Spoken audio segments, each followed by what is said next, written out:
तो मेरे प्यारे दोस्तों, जय श्री कृष्णा, राधे राधे। हाल ही में अमेरिका में हुए राष्ट्रपति चुनाव में डोनाल्ड ट्रंप ने एक बड़ी ऐतिहासिक जीत कर ली है।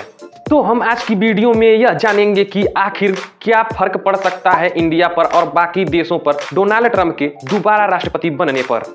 तो क्या वजह हो सकती है डोनाल्ड ट्रंप के इतनी बड़ी जीत की। अमेरिका के इस राष्ट्रपति चुनाव में कहीं ना कहीं मुख्य भूमिका होती है अमेरिका के उन स्टेट की जिन स्टेट को स्विंग स्टेट कहा जाता है। आप नाम से ही समझ सकते हैं कि स्विंग का मतलब है यह किसी भी पार्टी की तरफ मुड़ सकते हैं। इन स्विंग स्टेटों का रुख किसी भी पार्टी की तरफ मुड़ सकता है, चाहे वह रिपब्लिकन पार्टी हो जिससे डोनाल्ड ट्रंप लड़ रहे हैं, चाहे फिर वह डेमोक्रेट पार्टी हो जिसकी कैंडिडेट कमला हैरिस हैं। यही वजह है कि इन स्टेट्स में काफी ज्यादा कैंपेनिंग, काफी ज्यादा चुनाव प्रचार किए गए हैं अमेरिका में राष्ट्रपति बनने के लिए या इस इलेक्शन को जीतने के लिए। अमेरिका के कुल 538 इलेक्टोरल वोट में से किसी भी कैंडिडेट को जीतने के लिए 270 इलेक्टोरल वोट की जरूरत होती है। हालांकि अमेरिका में कुछ ऐसे भी स्टेट्स हैं जहां पर कई सालों से एक ही पार्टी को वोट किया जाता है। कई स्टेट्स ऐसे हैं कि डेमोक्रेट पार्टी को वोट करते हैं और कई स्टेट्स ऐसे हैं कि कई सालों से लगातार रिपब्लिकन पार्टी को वोट करते आ रहे हैं। यही वजह है कि इस अमेरिकी इलेक्शन में in swing states Nevada, Arizona, Pennsylvania, north Carolina, Georgia, Michigan, Wisconsin काफी ज्यादा महत्वपूर्ण हैं, जो कि इन सातों स्टेट्स में रिपब्लिकन पार्टी की जीत हुई है जिसके कैंडिडेट डोनाल्ड ट्रंप हैं।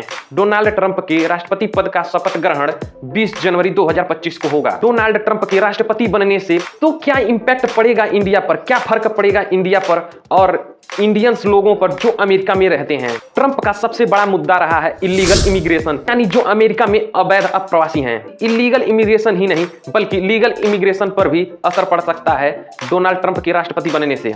लाखों इंडियंस अमेरिका में H-1B वीजा पर रहते हैं, लेकिन ट्रंप के राय में H-1B वीजा भी गलत और अनफेयर है। काफी ज्यादा खबरें आ रही हैं कि डोनाल्ड ट्रंप की पॉलिसी से और उनके वादे से 1 मिलियन इंडियन यानी 10 लाख भारतीय लोगों पर इसका असर पड़ सकता है जो अमेरिका में ग्रीन कार्ड की लाइन में लगे हुए हैं। दिलचस्प बात यह है दोस्तों कि इस बार अमेरिकी इलेक्शन में दोनों ही कैंडिडेट का संबंध कहीं ना कहीं भारत से मिलता है। कमला हैरिस की मां तमिलनाडु से थी और ट्रंप सरकार में जो उपराष्ट्रपति चुने जाने हैं JD वैंस, उनकी पत्नी उषा वैंस का परिवार आंध्र प्रदेश से आता है। पिछले साल अमेरिका से 1100 अवैध अप्रवासियों को इंडिया वापस भेजा गया। ये लोग अक्सर डंकी का रास्ता अपनाकर अमेरिका में घुसने की कोशिश करते हैं।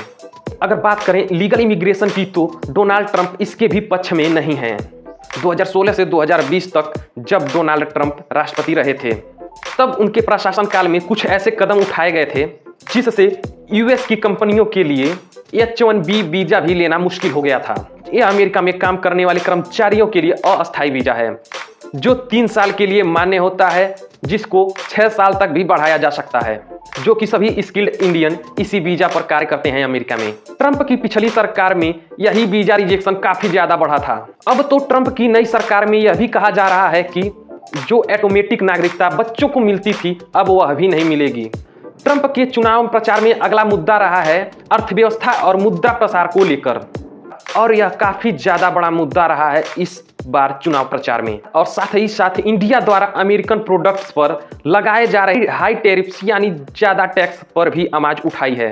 उन्होंने खुले तौर पर भारत से हार्ले डेविडसन बाइक पर टैक्स कम करने को कहा है और ट्रंप का कहना है कि उनकी सरकार उन देशों पर पेनाल्टी लगा सकती है जो अमेरिकन प्रोडक्ट्स पर हाई टैरिफ्स यानी बहुत ज्यादा टैक्स लगाते हैं। तो धन्यवाद मेरे प्यारे दोस्तों वीडियो को लास्ट तक देखने के लिए। वीडियो पसंद आई हो तो वीडियो को लाइक कर दीजिए और चैनल को सब्सक्राइब कर लीजिए और कमेंट में जरूर बताइए कि डोनाल्ड ट्रंप के राष्ट्रपति बनने से इंडिया पर क्या असर पड़ सकता है और बाकी देशों पर क्या असर पड़ेगा। तो जय हिंद दोस्तों।